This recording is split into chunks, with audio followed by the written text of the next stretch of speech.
नमस्कार, आप सबका स्वागत है हमारे चैनल नेक्स्ट 9 न्यूज पर। मेरा नाम है दीपक गुप्ता। राजस्थान की सियासी सत्ता में तमाम चर्चाएं गहलोत के सीएम पद को लेकर हो रही हैं। कहा जा रहा है कि खड़गे उनका सीएम पद छीन सकते हैं, लेकिन अब इन सब कयासबाजियों पर कहीं ना कहीं रोकथाम भी होगी, क्योंकि खड़गे ने खुद ही राजस्थान मॉडल की तारीफ जो की है। पहले राहुल गांधी ने तारीफ करी, फिर अशोक गहलोत के मुरीद हुए पीएम मोदी भी, और कहीं ना कहीं गहलोत की तारीफ तो आज एक बीजेपी की एमएलए भी ने कर दी। तो ये अपने आप में चर्चा का विषय कि गहलोत की जब सब तारीफ कर रहे हैं और अध्यक्ष बन चुके हैं मल्लिकार्जुन खड़गे, और यहाँ पर अगर बात करें पायलट को लेकर, उनका पद डिसाइडेड ना हो, लेकिन राजस्थान की सत्ता में गहलोत ने काम बहुत बेहतरीन किया है। अगर अडानी जैसे बड़े बिजनेसमैन यहाँ पर इन्वेस्ट करने के लिए आ रहे हैं तो जरूर यहाँ पर अच्छा काम हुआ है। लगातार हमारा चैनल और तमाम आप रिपोर्ट्स पढ़ ही रहे होंगे कि गहलोत से आज नहीं तो कल सीएम पद छिनेगा। तो उन्हीं सब सवालों का जवाब देने के लिए आज हमारे साथ खास सहयोगी जो लगातार आप तक रिपोर्ट्स पहुंचाती है, तमाम राज्यों से जुड़ी जितनी भी पल पल की अपडेट आती है, उनसे जानने की कोशिश करते हैं कि अभी तक क्या खबरें सामने आई और खड़गे का एक आखिरी फैसला जो राजस्थान की सत्ता पर 1 महीने 10 दिन से पड़ा हुआ है पेंडिंग, वो फैसला आखिर आएगा भी या नहीं आएगा, या पायलट को इस बार भी मायूसी हाथ लगेगी, इस पर इनसे सीधा सवाल है। तो आप क्या कहना चाहेंगे? प्रांशी, आपका पहले बहुत बहुत स्वागत इस डिबेट सेशन में। सबसे पहले बहुत बहुत शुक्रिया दीपक। और जैसा कि आपने यहाँ पर तमाम जानकारियां साझा की कि सीएम अशोक गहलोत की तारीफ किस तरीके से की जा रही है, उनकी राजस्थान मॉडल की तारीफ की जा रही है। आपको सबसे पहले मैं ये बता देती हूँ कि राजस्थान जो गुजरात राज्य से सटा हुआ है, गुजरात में विधानसभा चुनाव होने जा रहे हैं, जहां पर उन्हें प्रभारी के तौर पर नियुक्त किया गया है। पहले वह दौरे पर नजर आए थे, लेकिन अब 3 दिवसीय दौरे पर वह फिर नजर आने वाले हैं, क्योंकि तारीखों का ऐलान हो चुका है। अब तारीखों के ऐलान के बाद अब यहाँ पर अशोक गहलोत के क्या कुछ बड़े ऐलान होंगे, ये काफी ज्यादा जबरदस्त होने वाला है। क्योंकि उससे पहले उन्होंने राजस्थान मॉडल को आगे रखा, जिसकी तारीफ हर किसी ने की है, यहाँ तक कि देश के प्रधानमंत्री ने भी। अब यहाँ पर सबसे बड़ा दाव अशोक गहलोत का क्या होगा? वाकई में उन्हें जादूगर क्यों कहा जाता है, एक बार उन्होंने फिर से प्रूफ कर दिया है कि सिर्फ और सिर्फ राजस्थान मॉडल आगे रखने से, कुछ ऐलान कर देने से वह अब यहाँ पर सभी के लिए एक और तरीके से, एक तरीके से देखा जाए, पीएम नरेंद्र मोदी ने जिस तरीके से उनकी तारीफ की है कि वह मोस्ट सीनियर है मुख्यमंत्री के पद को लेकर, तो ऐसे में यहाँ पर अशोक गहलोत के बारे में अगर बात की जाए तो अशोक गहलोत,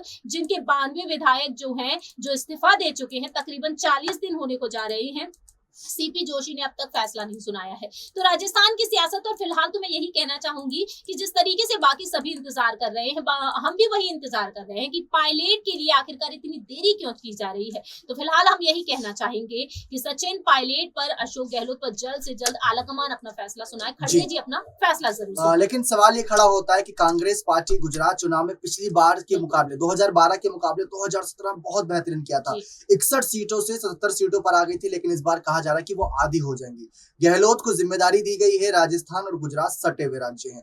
कहा जा रहा है कि राजस्थान पर फैसला इसलिए नहीं लिया जा रहा है कि अगर फैसला लिया तो गुजरात में जो सीटों का कहीं ना कहीं नुकसान होगा वो गहलोत और पायलट की लड़ाई की वजह से होगा, और वो होगा भी, ऐसा भी कई लोगों ने कयास लगाए। लेकिन अभी गहलोत अच्छे से कमान संभाले हुए हैं। उन्होंने ये तक कह दिया कि कई लोग पार्टी छोड़ेंगे, उनका भी स्वागत है, कई लोग पार्टी में आएंगे, उनका भी स्वागत है। तो वो तहे दिल से स्वागत सबका कर ही रहे हैं। लेकिन अब सवाल यहाँ पर ये बनता है अगला कि जिस तरीके से पायलट भी कई सारी मेहनतें कर रहे हैं, लेकिन उनकी मेहनत नजर नहीं आ रही। आम आदमी पार्टी की तरफ से आज एक जिक्र किया गया कि पायलट कड़वा घूंट पीते नजर आ रहे कांग्रेस पार्टी में रहते हुए, और उनको देखकर तो हमें भी तरस आ रहा है।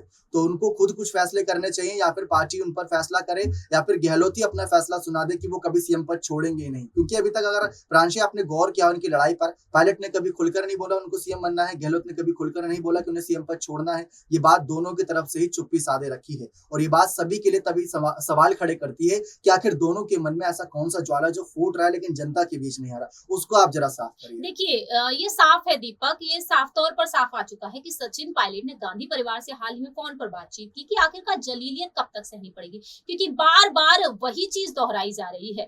जब उन्होंने मानेसर होटल पहुंचकर अपने पायलट, अपने विधायकों के साथ, अपने गुट के साथ जिस तरीके से बगावती सुर दिखाए थे, उसी को देखकर, और अब भी उन पर वही इल्जाम लगाया जा रहा है कि सचिन पायलट के हाथों में अगर राज्य की कमान जाती है तो राज्य को भारतीय जनता पार्टी के हाथों में सौंपने जैसा होगा। यानी कि सचिन पायलट को बार बार यही एहसास दिलाने की कोशिश की जा रही है कि आप कांग्रेस पार्टी में रहकर कांग्रेस पार्टी के नहीं है, आप भारतीय जनता पार्टी के हैं। तो इस घूंट को सहन कर पाना पायलट के लिए काफी ज्यादा मुश्किल है, क्योंकि वह वफादार होते हुए, ईमानदार होते हुए कांग्रेस पार्टी के लिए वह सब कुछ करना चाहते हैं। ये बहुत ही बड़ी बात है कि वह कांग्रेस पार्टी के लिए सपना देख रहे हैं, कि इतिहास वह बनाना चाहते हैं कि सत्ता में कांग्रेस पार्टी आए और राजस्थान में एक इतिहास बने, क्योंकि वहां पर कभी सरकार रिपीट नहीं होती। अब बात रही यहाँ पर अशोक गहलोत की, तो आपको बता देते हैं दीपक, याद दिला देते हैं, खुलकर तो सामने अशोक गहलोत आ चुके थे। अध्यक्ष पद का चुनाव उन्होंने छोड़ दिया क्योंकि राजस्थान की जो कमान है वह छोड़ना नहीं चाहते। तीसरी बार मुख्यमंत्री हैं और साफ तौर पर उन्होंने कह दिया कि बीजेपी को इस बार भी हार का सामना करना पड़ेगा क्योंकि आने वाले 5 साल में कमान उनके हाथों में होगी। लेकिन सचिन पायलट चाहते हैं जमीनी स्तर पर जुड़कर काम करना, बाजी पलटने के लिए वह मशहूर होते हुए नजर आ रहे हैं, उन्हें बाजीगर का नाम दे दिया गया है। तो अब ऐसे में देखा जाए इस घूंट को देखते हुए, जैसा कि आपने हमसे सवाल पूछा कि आखिरकार उनके अगले बड़े कदम क्या हो सकते हैं, अंदरूनी सूत्रों की माने कांग्रेस के नेताओं का ये कहना रहा कि अगर तीसरे को यहाँ पर मुख्यमंत्री बनाया जाता है तो कहीं ना कहीं पायलट बगावत कर सकते हैं, अन्य पार्टी की तरफ रुख कर सकते हैं। एक सीधा सवाल जो कह सकते हैं शायद इस डिबेट सेशन का पूरा रुख मोड़ दे।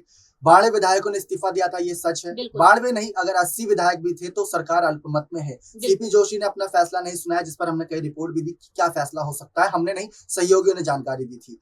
लेकिन अभी जो पायलट ने 2 दिन पहले बुधवार को जो एक बड़ी जानकारी दी कि अनुशासनात्मक कार्यवाही उनके खिलाफ होनी चाहिए जिन्होंने ऐसा कठोर कदम उठाया था। पायलट ने ये बात बोली और वो ये बात सोच समझकर बोले। अगर फैसला होता है उनके खिलाफ अनुशासनात्मक कार्यवाही होती है तो गुजरात चुनाव के बीच सरकार गिरेगी राजस्थान में और सरकार आएगी अल्पमत में, मध्य अवधि में होंगे चुनाव राजस्थान में।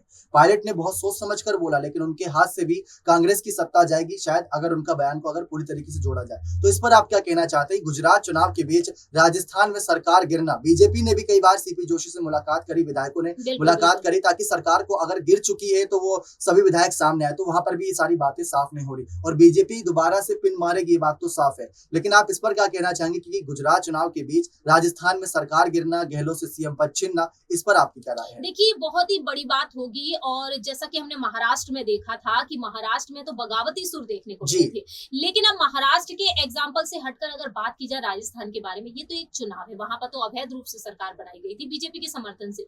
लेकिन अगर अशोक गहलोत की सरकार यहाँ पर अचानक से गिरती है, मध्य अवधि चुनाव होते हैं, तो ये बहुत ही बड़ी बात होगी और राजस्थान में जो संकट गहराया हुआ है, कहीं ना कहीं उस संकट में बेहद बड़ा बदलाव देखने को मिलेगा।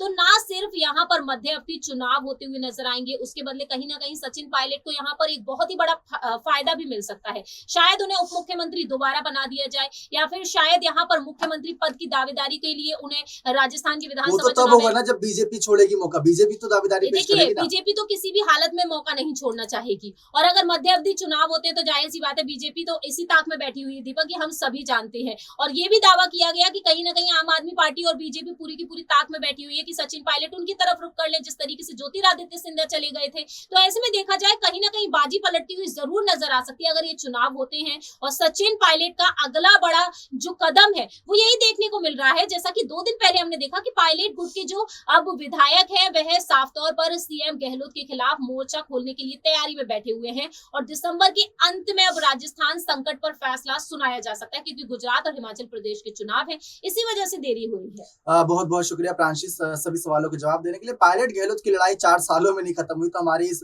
10-12 मिनटों की डिबेट में क्या ही खत्म होगी, लड़ाई जारी रहेगी। ऐसे लड़ाई नहीं इसको कह सकते, तकरार है, नोकझोंक है जो कहीं ना कहीं नेतृत्व को लेकर और दोनों ही चाहते कांग्रेस पार्टी अच्छा करे, रिजल्ट अच्छा आ रहा है उसका कांग्रेस पार्टी के लिए, लेकिन कांग्रेस पार्टी नहीं चाहिए कभी इन दोनों की लड़ाई में कोई भी अपने कदम पीछे कर ले। तो ये इसका निष्कर्ष हो सकता है जो डिबेट करने बैठे हैं। सीएम पद छीनेगा नहीं छीनेगा इस पर आप अपनी राय रखिए, कमेंट सेक्शन खुले हुए हैं। पायलट को देखना चाहते हैं सीएम पद पर, अगर राजस्थान चुनाव से पहले तो अपनी तब राय रखें, अगर नहीं देखना चाहते तो वो भी आप बता ही सकते हैं खुले तौर पर। और बाकी बने रहे चैनल के साथ ऐसी और तमाम बड़ी खबरों के लिए बहुत बहुत